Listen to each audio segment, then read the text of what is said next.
Music हराम हराम हराम 100 दफा बताया, हजारों दफा बताया। म्यूजिक से ईमान को आग लग जाती है। To music is a major sin. Music's clearly haram. Listening to music is haram. Music is the biggest fitna today and no one even questions it anymore. It's everywhere, in your car, gym, home, and even during studies. It is so normal that when someone calls it haram, people argue. उम्मत में ऐसे लोग ज़रूर होंगे जो ज़िना, रेशम, शराब और माजिफ यानी म्यूजिकल इंस्ट्रूमेंट्स को हलाल कर लें। बदनसीब जो इस वक्त का दौर है, ये पॉप म्यूजिक जो है, ये इंसान के सिफली और घटिया और निचले जज्बात को हरकत दिलाने वाली है। बिलफर्ज जिक्र ही ना होता दिन में कि मौसीकी बुरी है, फिर भी अल्लाह ने अक्ल दी है। सिर्फ शैतान लोग कहते हैं मौसीकी के नतीजे देखो।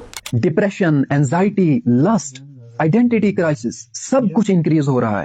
इंस्ट्रूमेंट तो डफ के अलावा बाकी सब म्यूजिकल इंस्ट्रूमेंट इस्लाम में हराम। बच्चे पूछते हैं भाई म्यूजिक क्यों? भाई क्योंकि इसलिए क्योंकि म्यूजिक के थ्रू आप मजे के अंदर और एंजॉयमेंट के अंदर और उस प्लेजर के अंदर आप फिल्टर ही नहीं कर पाएंगे मैं सही सुन रहा हूँ गलत सुन रहा हूँ।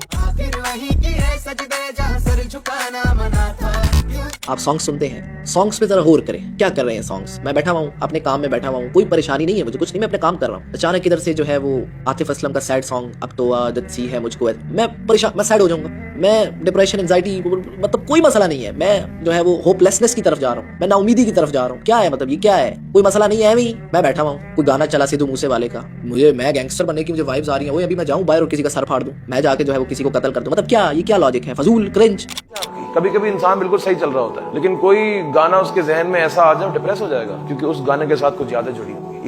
इसीलिए अल्लाह के नबी सल्लल्लाहु अलैहि वसल्लम ने इस शरीयत के अंदर आंख और कान की हिफाजत के ऊपर स्ट्रिक्ट इनिशिएटिव्स लिए हैं। तो वाइड स्प्रेड और इसको बड़ा नॉर्मल लिया जाता है कि वही बंदे बचे हैं कि जो वाकई कॉन्शियस हैं इस लिहाज से। Music, there is certain, it's permissible. They are not talking about the beat of today. Today's beat is definitely excluded. There is no scholar on earth, Muslim scholar, that allows you to listen to Beyonce and Madonna and Michael Jackson and those. That is completely out. Music को replace करें नशीद के साथ। सलमान के लिए enough है कि मेरे अल्लाह ने और मेरे नबी ने एक बात को मना कर दिया तो दैट्स इट, चैप्टर क्लोज्ड। अल्लाह ने कहा कि तुम्हारा जो नबी है वो तुम्हारे लिए उसको दर्द फील होता है। डॉक्टर कहते हैं मिठाई छोड़ दो तुम्हें डायबिटीज ना हो जाए, छोड़ देंगे। नबी सल्लल्लाहु अलैहि वसल्लम की हदीस आपके सामने आ रही है, तो इसलिए ये चीज़ें हमारे लिए काफ़ी होनी चाहिए। मैं तो रिक्वेस्ट करूंगा अपने छोटे बहन भाइयों से कि इसी शो को देखते हुए ना आप लोग नियत कर लें कि हमने म्यूज़िक क्विट करना है। अपने फ़ोन से जितने सॉन्ग्स हैं वो डिलीट करें अभी, क्योंकि अगर आप डिले करेंगे ना तो शैतान का सबसे बड़ा जो हथकंडा है ना वो इंसानों को गुमराह करने में इस्तेमाल करता है, वो है डिले। अल्लाह ताला से दुआ करें क्योंकि बाज़ औक़ात अली भाई एडिक्शन इतनी सीवियर होती है, जिस तरह हमास भी बता रहा था कि आप ना अकेले अपने ही बल बोते पे शायद नहीं छोड़ पाते, आपको अल्लाह ताला की हेल्प तो ज़रूर चाहिए। इस काम को छोड़, एडिक्शन इतनी गंदी है इसकी कि इसको छोड़ने में आपको अल्लाह की हेल्प चाहिए।